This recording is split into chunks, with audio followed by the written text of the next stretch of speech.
Iran Israel ಯುದ್ಧದ ಕಾರ್ಮೋಡದಲ್ಲಿ ಈಗಾಗಲೇ ಇರಾನ್ನ ಖಮೇನಿ ಹತ್ಯೆ ಆಗಿದ್ದಾನೆ. ಈ ಖಮೇನಿ ಹತ್ಯೆ ಖಂಡಿಸಿ ಭಾರತದಲ್ಲಿರುವಂತಹ ಮತ್ತು ನಮ್ಮ ಕರುನಾಡಿನಲ್ಲಿರ್ತಕ್ಕಂಥ ಮುಸಲ್ಮಾನ ಬಾಂಧವರು ಇದಕ್ಕೆ ಪ್ರತಿಭಟನೆಯನ್ನ ಮಾಡ್ತಾ ಇದ್ದಾರೆ. ಸೊ ನರೇಂದ್ರ ಮೋದಿಜಿಯವರಿಗೆ ಯುದ್ಧ ನಿಲ್ಲಿಸಿ ಅಂತ ಕೇಳ್ತಾ ಇದ್ದಾರೆ. ಮೋದಿಜಿಯವರು ನಿಮಗೆ ಈಗ ನೆನಪಾದ್ರ? ಮೋದಿಜಿಯವರು ನಿಮಗೆ ಈಗ ಬೇಕಾದ್ರ? ನರೇಂದ್ರ ಮೋದಿಜಿಯವರು ಯುದ್ಧ ನಿಲ್ಲಿಸಲಿಕ್ಕೆ ಯಾಕೆ ಮುಂದಾಗಬೇಕು? ನರೇಂದ್ರ ಮೋದಿಜಿಯವರು ಯಾಕೆ ಯುದ್ಧ ನಿಲ್ಲಿಸಬೇಕು?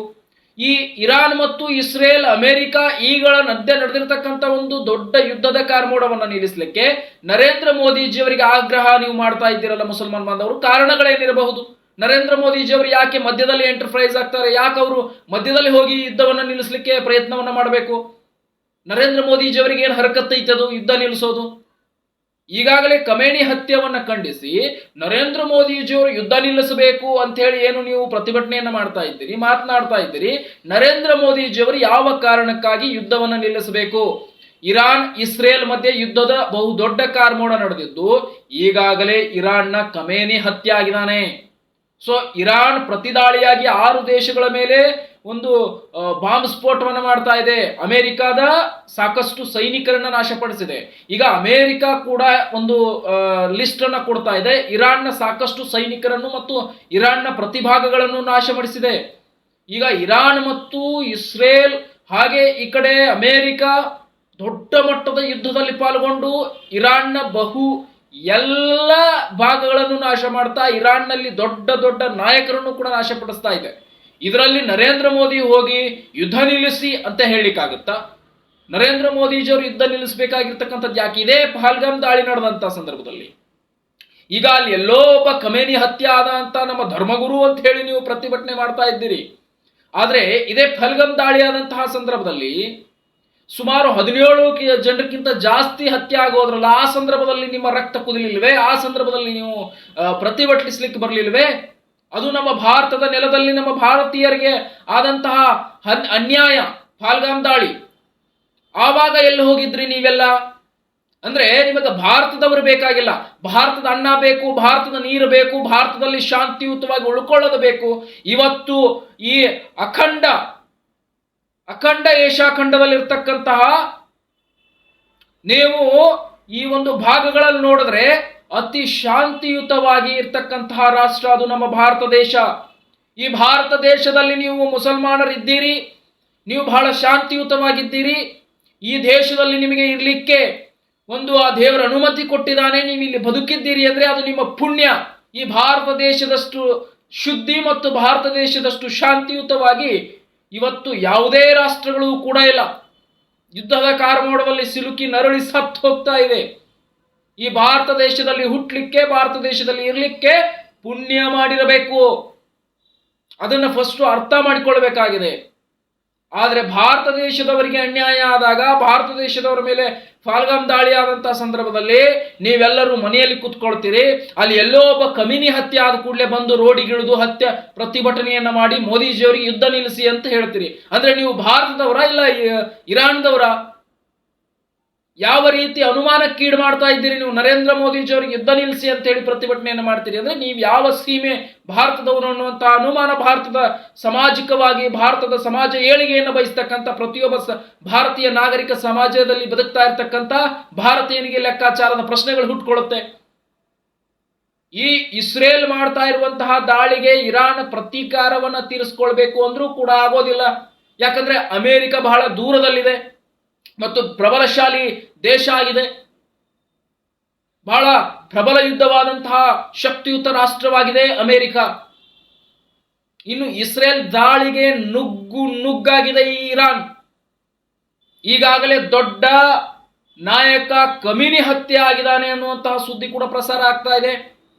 ಅದನ್ನ ಖಂಡಿಸಿ ಭಾರತ ದೇಶದಲ್ಲಿ ಕರುನಾಡಿನಲ್ಲಿ ಈ ರೀತಿಯಾದಂತಹ ಮುಸಲ್ಮಾನ ಬಾಂಧವರು ಈ ರೀತಿಯಾದಂತಹ ಒಂದು ಆಕ್ರೋಶವನ್ನು ವ್ಯಕ್ತಪಡಿಸಿ ನಾವು ನರೇಂದ್ರ ಮೋದಿಜಿಯವರು ಯುದ್ಧ ನಿಲ್ಲಿಸಲಿ ಅಂತ ಪ್ರತಿಭಟನೆ ಮಾಡಿದ್ರೆ ನರೇಂದ್ರ ಮೋದಿಜಿಯವರು ಯುದ್ಧವನ್ನ ಮಾಡೋದಿಲ್ಲ, ಯುದ್ಧ ನಿಲ್ಲಿಸಲಿಕ್ಕೆ ಹೋಗೋದಿಲ್ಲ.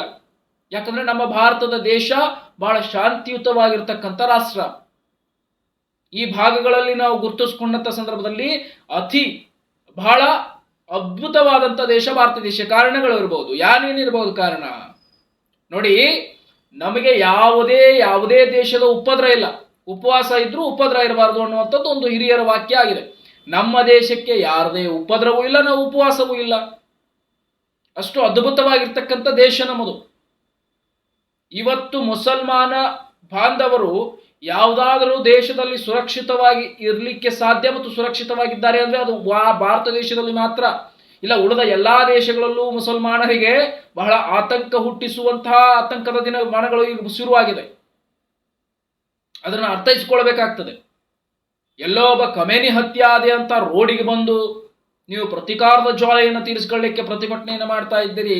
ಇದೇ ಪಾಲ್ಗಾಮ್ ದಾಳಿ ಆದಂಥ ಸಂದರ್ಭದಲ್ಲಿ ನರೇಂದ್ರ ಮೋದಿಜಿಯವರಿಗೆ ಹೋಗಿ ಹೇಳಿ ಅಂತ ಅಂದ ಸಂದರ್ಭದಲ್ಲಿ ನೀವೆಲ್ಲ ಎಲ್ಲಿ ಹೋಗಿದ್ರಿ?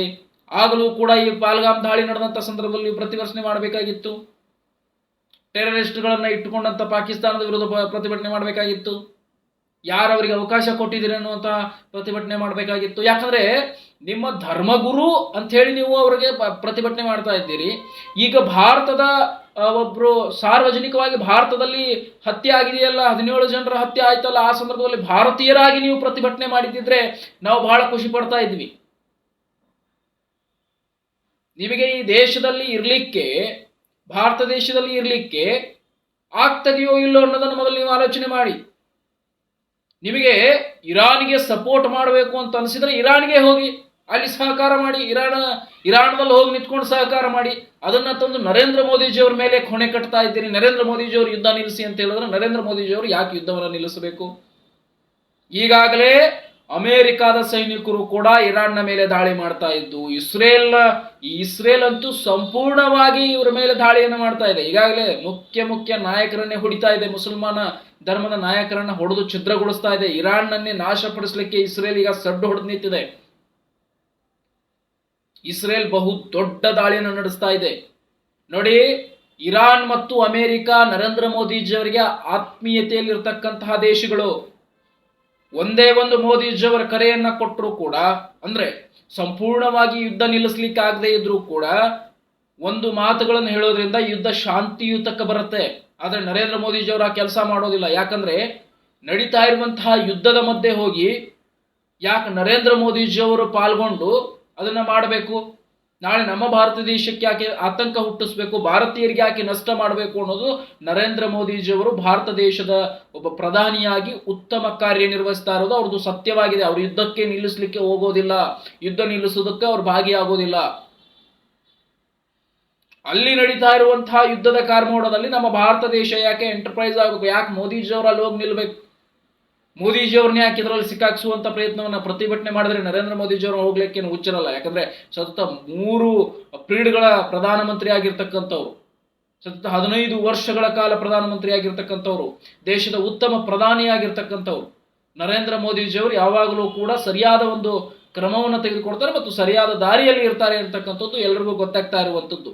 ಇನ್ನು ಇಸ್ರೇಲ್ ಮಾಡ್ತಾ ಇರುವಂತಹ ದಾಳಿಗೆ ಇರಾನ್ ಅಂತೂ ದಿಕ್ಕು ದೋಚದ ದಿಕ್ಕಾಪಾಡಾಗ್ತಾ ಇದೆ. ಈಗಾಗಲೇ ಈ ದೇಶದ, ಭಾರತ ದೇಶದ ನಾಗರಿಕದಲ್ಲಿ, ಸಮಾಜದಲ್ಲಿ ಬದುಕ್ತಾ ಇರುವಂತಹ ಮತ್ತು ಭಾರತ ದೇಶದಲ್ಲಿ ಇರತಕ್ಕಂತಹ ನಿಜವಾದ ಭಾರತೀಯರು ಈ ಯುದ್ಧವನ್ನ ಮೋದಿಜಿಯವರಿಗೆ ನಿಲ್ಲಿಸಬೇಡಿ ಅಂತ ಹೇಳಿ ಕರೆಯನ್ನು ಕೊಡ್ತಾ ಇದ್ದಾರೆ. ನೀವು ಇರಾನ್ಗೆ ಸಹಕಾರ ಮಾಡಬೇಕು ಅನ್ನೋದಿದ್ರೆ, ಇರಾನ್ ಜೊತೆಗೆ ನಿಲ್ಲಬೇಕು ಅನ್ನೋದಿದ್ರೆ, ಇರಾನ್ ಜೊತೆಗೆ ನಿಂತು ಇಸ್ರೇಲ್ ಮೇಲೆ ದಾಳಿ ಮಾಡಬೇಕು ಅನ್ನೋದಿದ್ರೆ ಪ್ರತಿಭಟನೆ ಮಾಡೋಕ್ಕಿಂತ ಅಲ್ಲೇ ಹೋಗಿ ನಿಂತ್ಕೊಂಡು ಯುದ್ಧ ಮಾಡಿ. ಇರಾನ್ಗೆ ಚೂರು ಹೆಲ್ಪ್ ಆಗುತ್ತೆ.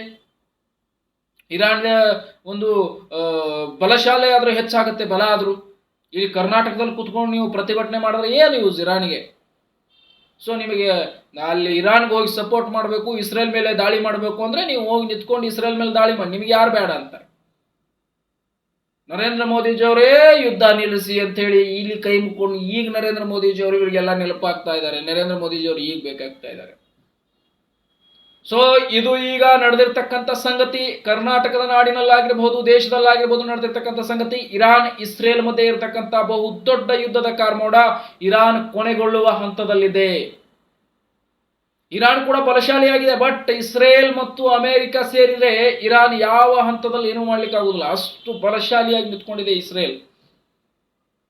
ಇನ್ನು ಅಮೆರಿಕಾದ ಮೇಲೆ ಸೇಡನ್ನು ತೀರಿಸ್ಕೊಳ್ತೀನಿ ಅಂದ್ರೆ ಇರಾನ್ಗೆ ಆಗೋದಿಲ್ಲ. ಯಾಕಂದ್ರೆ ಇರಾನ್ ದಿಂದ ಬಹಳಷ್ಟು ದೂರದಲ್ಲಿದೆ ಅಮೆರಿಕ ದೇಶ ಮತ್ತು ಬಹಳ ಬಲಶಾಲಿಯಾಗಿ ಇರ್ತಕ್ಕಂಥ ದೇಶ ಕೂಡ ಅಮೆರಿಕ. ಹಾಗಾಗಿ ಅಮೆರಿಕದ ಮೇಲೆ ಸೇಡನ್ನು ತೀರಿಸ್ಕೊಳ್ಳೋದು ಇರಾನ್ಗೆ ಆಗೋದಿಲ್ಲ. ಅಲ್ಲಿ ಇಲ್ಲಿ ನೆಲೆ ಊರಿರ್ತಕ್ಕಂಥ ಅಮೆರಿಕದ ಸೈನಿಕರ ಮೇಲೆ ದಾಳಿ ಮಾಡ್ಬೋದು ಅಷ್ಟೇ ಇದು ಇರಾನ್. ಬಟ್ ಅಮೆರಿಕದ ಜೊತೆಗೆ ನೇರವಾಗಿ ಯುದ್ಧ ಆಡ್ತೀನಿ ಅಂದ್ರೆ ಹೆಂಗಾಗುತ್ತೆ? ಬಹಳ ಬಲಶಾಲಿಯಾಗಿರ್ತಕ್ಕಂಥ ರಾಷ್ಟ್ರ ಮತ್ತು ಅಮೆರಿಕ ಬಹಳ ತಂತ್ರಗಾರಿಕೆಯನ್ನು ಹೂಡಿದಂಥ ರಾಷ್ಟ್ರ. ಈಗ ಇರಾನ್ ಸಂಪೂರ್ಣವಾಗಿ ನರಳಿ ಹೋಗ್ತಾ ಇದೆ. ಈಗ ಭಾರತದಲ್ಲಿರ್ತಕ್ಕಂಥವ್ರು ಇರಾನ್ ಯುದ್ಧ ನಿಲ್ಲಿಸಿ ಅಂತೇಳಿ ಕೈ ಮುಗಿತಾ ಇದ್ದಾರೆ ಮುಸಲ್ಮಾನ್ ಬಾಂಧವರು. ಈ ರೀತಿ ಮಾಡೋದು ತಪ್ಪು. ಯಾಕಂದ್ರೆ ಭಾರತ ದೇಶದ ಹಿತದೃಷ್ಟಿಯಿಂದ, ಭಾರತ ದೇಶದ ಏಳಿಗೆಯಿಂದ, ಭಾರತ ದೇಶದ ಸಂರಕ್ಷಣೆಯಿಂದ ನರೇಂದ್ರ ಮೋದಿಜಿಯವರು ಆ ಯುದ್ಧದಲ್ಲಿ ಹೋಗ್ತಕ್ಕಂಥ ಮಧ್ಯ ಪ್ರಸ್ತಾಪ ಮಾಡ್ತಕ್ಕಂಥದ್ದು ಅವಶ್ಯಕತೆ ಇಲ್ಲ.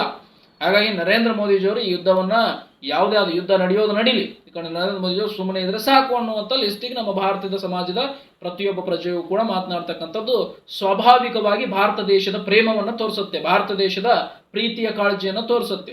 ಅದನ್ನು ಬಿಟ್ಟು ಮಧ್ಯದಲ್ಲಿ ನರೇಂದ್ರ ಮೋದಿಜಿಯವರನ್ನ ತುರುಕಿ ಭಾರತ ದೇಶದ ಶಾಂತಿಯನ್ನ ಹದಗೆಡಿಸುವಂತಹ ಸ್ಥಿತಿಯನ್ನ ಈಗ ನೀವೇನು ಪ್ರತಿಭಟನೆ ಅಂತ ಮಾಡ್ತಾ ಇದ್ರೆ ಇದು ಬಹಳ ತಪ್ಪಾಗಿದೆ ಅಂತಕ್ಕಂಥದ್ದು ಕೂಡ ಒಂದು ಕಾಣ್ತದೆ. ಸೊ ಇಷ್ಟು ಮಾಹಿತಿ ಬರ್ತಾ ಇದೆ. ಮತ್ತಷ್ಟು ಮತ್ತು ಇರಾನ್ ಇಸ್ರೇಲ್ ಯುದ್ಧ ಮತ್ತಷ್ಟು ಏನಾದರೂ ಭೀಕರಗೊಳ್ಳುತ್ತಾ ಅನ್ನುವಂಥದ್ದನ್ನು ಕೂಡ ಕಾದು ನೋಡಬೇಕಿದೆ. ಮತ್ತಷ್ಟು ಮುಂದಿನ ನಿಮಗೆ ಸೂಚಿಸ್ತಾ ಹೋಗ್ತೀನಿ.